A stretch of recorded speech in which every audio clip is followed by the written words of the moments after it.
One of the oldest one-day races on the calendar, the Brussels Classic, formerly Paris-Brussels, first run way back in 1893. It's a race with a rich history and over the years has been won by some of the biggest names in the sport, but it's a rather soggy-looking edition here in Brussels today. There's certainly classics weather, that's for sure. Just not at the time of year when we might have expected it.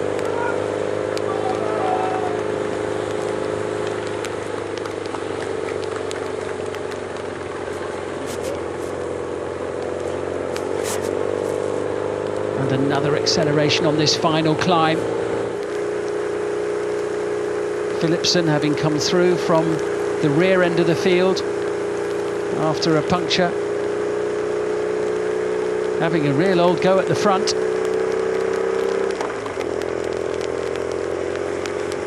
Well, he'll have burnt a few matches there with that effort.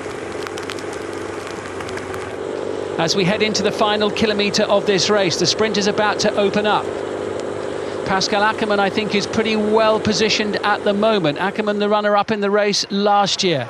Nacer Bouhanni's teammates are still doing what they can to lead him in towards the finish. He's not too far away, about 10 riders from the front. Will they all get round this tight right-hander successfully? Those at the front of the race most certainly have done.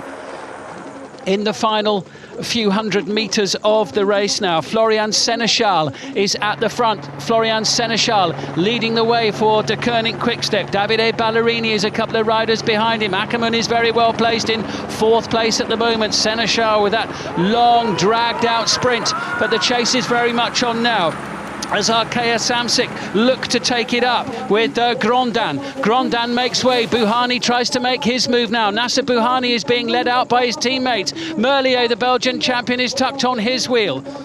Ackermann has got work to do. He's still in fifth place. Ackermann might be a little bit boxed in here as they head up towards the finish. Merlier, the Belgian champion, looks to steal a march on everyone. It's Merlier up towards the line, and Merlier takes in the Belgian champion, wins the Brussels Classic. It's another tight sprint, a spectacular finish to a rain-soaked race, but a victory for Tim Merlier.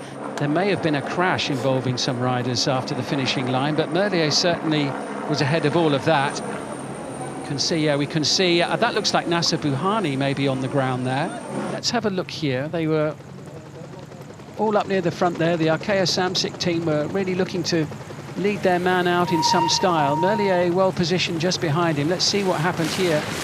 Merlier had a clear run towards the line, looked to have it in the bag, and as they head up towards the line, Merlier takes the win, and they're just sliding on the finishing line itself. Nacer Bouhanni, it looked as if it was the paint of the finishing line, but my goodness me, how far did they slide? So it ends in frustration for Nacer Bouhanni. Nearly but not quite for him in this race. There's confirmation of the result. Davide Ballerini finishing in second place. Nacer Bouhanni third. That's the third time he's finished third in this race in his career. Never finished quite in the same manner as he did today, though, previously. Florian Vermeersch is in fourth. Jasper Philipsen, a brilliant fifth place for him. Pascal Ackermann down in sixth. He was the only rider in the field who had previously won the Brussels Classic. First victory after the break. How does that feel? It feels really good. It's really important to still win one more race in this jersey after the break, so I'm happy. And now I'm gonna do a Tirreno. So let's hope I can also win the other stage.